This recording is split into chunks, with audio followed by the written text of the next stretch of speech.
नमस्कार दोस्तों, स्वागत है आप सभी को आपके अपने इस यूट्यूब चैनल पे। दोस्तों से हम बात करेंगे मिथिला यूनिवर्सिटी की तरफ से जो आज के दिन नई अपडेट आई हुई है।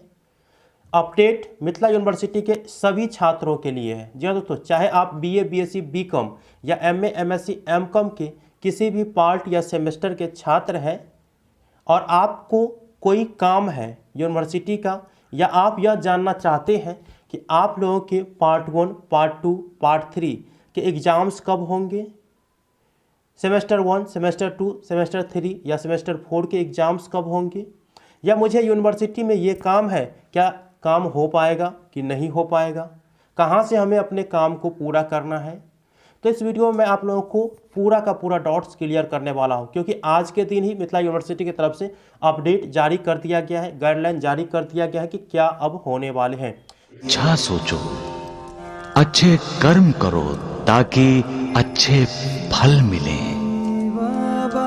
तो दोस्तों, इस वीडियो में जो इन्फॉर्मेशन बताने वाला हूं, इस इन्फॉर्मेशन के आप लोग अच्छे और बारीकी से समझने का प्रयास करिएगा, ठीक है।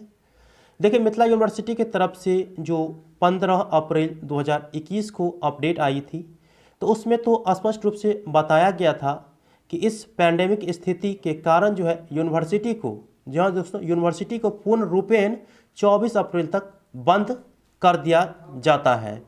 और इसमें यह भी बताया गया था, जो कार्य दिवस थे वो भी बताया गया था, और साथ में ये भी इंक्लूड किया गया था कि यूनिवर्सिटी के कुछ कर्मचारी हैं, उसमें तो मुझे पता है जहाँ तक 5 कर्मचारी कोरोना संक्रमित हो गए थे और हो गए हैं। तो इस कारण से यूनिवर्सिटी को पूर्ण रूप में 24 अप्रैल तक बंद कर दिया गया है। लेकिन फिर अगले दिन यह गाइडलाइन जारी हुआ कि छात्रों को मनाही की है, छात्रों को यूनिवर्सिटी आने से मनाही किया जा रहा है, और 30 अप्रैल तक जो है छात्र यूनिवर्सिटी नहीं आ पाएंगे या उनके अभिभावक यूनिवर्सिटी नहीं आ पाएंगे, ठीक है। लेकिन अभी जो आप देख रहे हैं कि पैंडेमिक की स्थिति जो है वो फिर से पुराने के तरह और पुराने से भी बेहतर, सबसे खराब स्थिति अभी आ रहा है, ठीक है। तो इस कारण से 19 अप्रैल को जो अपडेट आई है उसमें स्पष्ट रूप से बताया जा रहा है कि यूनिवर्सिटी में जो है केवल 33% अधिकारी ही अब काम करेंगे। 24 अप्रैल से जब यूनिवर्सिटी खुलेंगी तो उसमें केवल 33% अर्थात 33% कर्मचारी ही काम करेंगे, ठीक है। और बाकी के कर्मचारी को आएंगे तो ज़रूर, लेकिन वो काम जो है नहीं कर पाएंगे, उनको जब बुलाया जाएगा तब वो जाएंगे, ठीक है। तो इस कारण से जो है यूनिवर्सिटी ये भी बताई है कि 33% काम करेंगे, और साथ में छात्र हो, अभिभावक हो या किसी को कोई काम हो यूनिवर्सिटी में, तो वो यूनिवर्सिटी नहीं जा पाएंगे, ठीक है। यूनिवर्सिटी रोक लगा दी है, कोई भी काम आपको नहीं करेगी, क्योंकि पैंडेमिक की स्थिति से सभी को बचना है, हमको भी बचना है और आपको भी बचना है, ठीक है। तो इस कारण से जो है 15 मई तक जो है आप लोगों को जाने की ज़रूरत नहीं है यूनिवर्सिटी में, क्योंकि गाइडलाइन में स्पष्ट रूप से बताया गया है, ठीक है। और आप लोगों के जो क्लास, जो पढ़ाई करने वाले छात्र होंगे, क्योंकि कोचिंग संस्थान भी बंद हो चुके हैं, तो वो किस प्रकार पढ़ाई करेंगे। तो ऑनलाइन माध्यम से आप लोग पढ़ाई कर सकते हैं। पूर्व की बात तो जैसे ऑनलाइन पढ़ाई कर रहे थे उसी प्रकार से आप लोगों को ऑनलाइन माध्यम से करना पड़ेगा। कोई भी दिक्कत फॉर्म भरने का हो या रजिस्ट्रेशन फॉर्म जमा करने का हो, तो आप लोगों को बता देता हूँ कि कॉलेज सभी खुली रहेगी, कॉलेज सभी खुली रहेगी। तो आप लोगों को अपने जो डॉक्यूमेंट होंगे, जो एग्जामिनेशन फॉर्म फिलअप करते होंगे, तो उसे अपने समय जो दिया गया है उस समय में आप लोग अपने कॉलेज में जाकर के जमा करेंगे। कॉलेज जो है वो पढ़ाई के प्रति बंद रहेंगे, लेकिन आप लोगों के काम होंगे ही होंगे। किसी प्रकार की गलती है तो वो कॉलेज में, आप अपने कॉलेज में जाकर के ये सुधार करवाएंगे, ठीक है। वो कॉलेज जानेंगे, वो अपने यूनिवर्सिटी लेकर के आपके काम को ले जाएंगे, लेकिन आपको जाने की ज़रूरत नहीं है, ठीक है। यह आप लोग याद रखेंगे। साथ में आप लोगों को यह भी जानकारी दे दूं, जो छात्र कह रहे थे कि 26 अप्रैल से एग्ज़ाम होंगे कि नहीं होंगे, तो देखिए स्पष्ट रूप से आप लोगों को पहले भी पता चल चुका था, मैंने भी बताया था कि आप लोगों के एग्जाम्स इस पैंडेमिक की स्थिति में 26 अप्रैल से नहीं होंगे, ठीक है।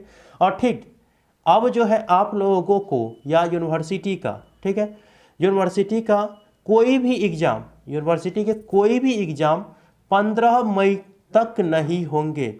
15 मई तक यूनिवर्सिटी का कोई भी एग्ज़ाम नहीं होंगे, और स्थिति सही रहता है तब 15 मई के बाद जो है आप लोगों के एग्ज़ाम्स लिए जाएंगे। स्पष्ट रूप से आप लोग समझ जाइए, चाहे आप पार्ट 1 के छात्र हैं, पार्ट 2 के छात्र हैं, पार्ट 3 के छात्र हैं, सेमेस्टर 1 के छात्र हैं, सेमेस्टर 2 के छात्र हैं, या यूनिवर्सिटी के कोई भी छात्र है जो एग्ज़ाम्स के बारे में मुझसे पूछ रहे थे, ठीक है, चाहे वो रेगुलर मोड का हो या डिस्टेंस मोड का हो, समझ जाइए 15 मई तक कोई भी एग्ज़ाम्स नहीं होंगे। तो आप लोगों के लिए अतिरिक्त समय मिल चुका है। जो छात्र तैयारी नहीं कर पाए थे वो अब तैयारी कर लीजिए अपने घर बैठे। और मैंने आप लोगों को यह भी बताए थे कि अगर आप बीए, बीएससी, बीकॉम के पार्ट 1, पार्ट 2 या पार्ट 3 के छात्र हैं तो आप लोगों को अच्छे अंक प्राप्त करने हेतु कैसे तैयारी करना चाहिए और कौन से प्रकाशन के गेस्ट पेपर का उपयोग करना चाहिए, तो वो मैंने आप लोगों को बता ही दिए हैं। वो है रेखा प्रकाशन। तो यदि आप रेखा प्रकाशन का गेस्ट पेपर नहीं परचेज किए हैं तो आप जल्दी से परचेज कर लीजिए और अच्छे से तैयारी करिए, क्योंकि अतिरिक्त समय जो है वो मिल चुका है आप लोगों के लिए। यही अपडेट बहुत बड़ा था कि आप लोगों के एग्ज़ाम्स होंगे, कब होंगे, नहीं होंगे।